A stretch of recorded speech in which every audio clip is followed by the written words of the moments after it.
मेरे साथ हैं वरिष्ठ इतिहासकार आदरणीय राजकिशोर शर्मा राजे जी। और सावन के इस पवित्र माह में मैं हर हर महादेव कहते हुए, ओम नमः शिवाय कहते हुए, उनकी जो एक बहुचर्चित पुस्तक थी जिस पर उन्होंने बहुत मेहनत की है, आगरा के शिवालय, तो उसका प्रकाशन हुआ है सावन के पवित्र माह में। सबसे पहले मैं उन्हें बधाई देता हूँ और फिर उनसे अनुरोध करूँगा कि वो इस आगरा की शिवालय पुस्तक, जो कि एक रिसर्च बुक की तरह सामने आई है, उसके संदर्भ में प्रकाश डालें कि कैसे इसकी पृष्ठभूमि और योजना बनी इस पुस्तक आगरा के शिवालय के बारे में। आगरा के शिवालय पुस्तक को लिखने का विचार मेरे मन में आज से 2 साल पहले आया। मैंने कुछ लोगों से जानने की कोशिश की कि क्या भोलेनाथ के मंदिरों का पे कोई पुस्तक है। ये मिला कि इस पर कोई भी पुस्तक अभी तक नहीं लिखी गई है। तब मेरे मन में ये बात बढ़ गई और मैं इस पर दृढ़ प्रतिज्ञ हो गया कि भोलेनाथ के मंदिरों को ऊपर एक पुस्तक लिखेंगे जिसको भी जाना जा सके, माना जा सके और भविष्य के लिए वो एक थाती बन कर रह जाए। इसलिए मैंने इस पुस्तक में 101 मंदिरों का इतिहास लिखा है, जिसमें कि बटेश्वर के मंदिर भी शामिल हैं और आगरा जनपद के मंदिर शामिल हैं केवल। तो इस पुस्तक को लिखने की प्रेरणा या कैसा भगवान शिव का आदेश हुआ, कहाँ से प्रेरणा मिली, कहाँ से एकदम से ऐसा मन में विचार आया, और फिर आपने आगरा के चारों प्रमुख मंदिर और इसके अतिरिक्त और जो प्रसिद्ध मंदिर हैं या जो मंदिर लुप्त प्राय हो गए उनका भी आपने इस पुस्तक में समावेश किया, तो ये इतना कठिन कार्य कैसे संभव हो पाया?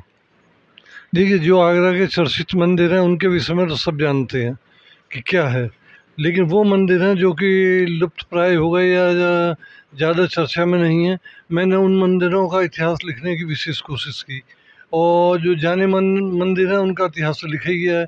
इस तरह से मेहनत तो काफ़ी करनी पड़ी, लेकिन एक अच्छी पुस्तक बन गई। इस पुस्तक के लेखन के संदर्भ में क्या इसकी दूसरी श्रृंखला, मतलब इस पुस्तक का दूसरा खंड भी लाने का आपका विचार है? हाँ, आगरा में भोलानाथ के काफ़ी मंदिर हैं जिनकी संख्या मेरे अनुमान से 1000 से कम नहीं होगी और ये तो एक छोटा सा अंश था। इसको विस्तृत रूप से एक बड़ी पुस्तक मैं शीघ्र ही सामने लाने का प्रयास करूँगा। एक और पुस्तक पर आपका काम चल रहा था जो मुग़ल इतिहास से, मध्यकालीन इतिहास से संदर्भित थी, उस पर कितना काम हो पाया और वो कब तक प्रकाशित हो पाएगी? गुमनाम मुग़ल शहज़ादे पुस्तक है वो, जो मैंने लिखी है। उसमें काफ़ी समय लग गया लिखने में।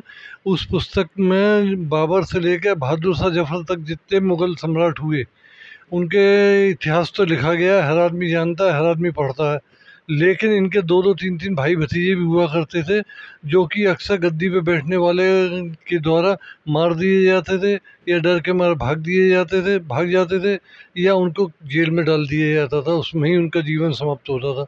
उनका इतिहास कभी किसी ने नहीं लिखा कि उनके संग क्या हुआ, कैसे हुआ। उनका मैंने जो है 42 शहजादों का इतिहास, बाबर से लेकर बहादुर शाह जफर तक के शहजादों का इतिहास लिखा है उसमें।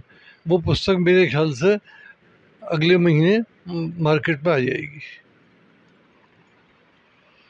एक और बड़ा चर्चित प्रसंग रहा शिवाजी म्यूजियम का।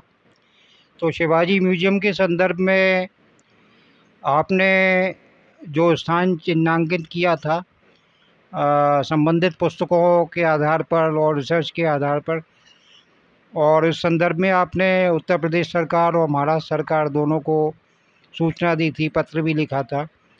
तो उसमें जो थोड़ा सा मतभेद था उसके बारे में थोड़ा सा और बताएं। आमतौर पे चर्चा चल रही है कि शिवाजी को जयपुर हाउस में बंदी रखा गया था, फिदाई खां की हवेली में। अब ये तय नहीं है कि फिदाई खां कौन था। कोई ये बताए फिदाई खां कौन था, कितने हजार का मनसबदार था, उसकी हवेली कहाँ थी। और अगर उसकी और किसी भी इतिहास की किताब में जिसमें जदना सरकार, महाराष्ट्र के प्रसिद्ध इतिहासकार पगड़ी वगैरह शामिल हैं, उन्होंने फिदाई खां का जिक्र नहीं किया है। और इस स्थिति में संदेहप्रद हो जाता है कि आखिर शिवाजी किस बिल्डिंग में रखे गए थे और वो बिल्डिंग अब है या नहीं है, और वो बिल्डिंग कहाँ थी। इस पर मैंने ये सुझाव दिया था कि शिवाजी जब महाराष्ट्र से आगरा आए थे तो वो वर्तमान में सीओडी के पास जो मलुक चंद की सराय है, जिसे मानिक चंद की सराय भी कहते हैं, वहाँ एक दिन को रुके थे। अगले दिन उन्होंने शहर में प्रवेश किया था। वो जगह खुली हुई है और उसको लेकर कोई विवाद नहीं है कि शिवाजी यहाँ ठहरे थे या नहीं ठहरे थे, इसका जिक्र हमने किया है। और वहाँ काफ़ी विस्तृत क्षेत्र है। तो मैंने ये अनुरोध किया था महाराष्ट्र सरकार से और उत्तर प्रदेश सरकार से कि मलुक चंद की सराय में शिवाजी का भव्य स्मारक बनाया जाए। इस संबंध में मुझे पत्र प्राप्ति की सूचना महाराष्ट्र सरकार से प्राप्त हो गई है। अब देखिए आगे क्या होता है।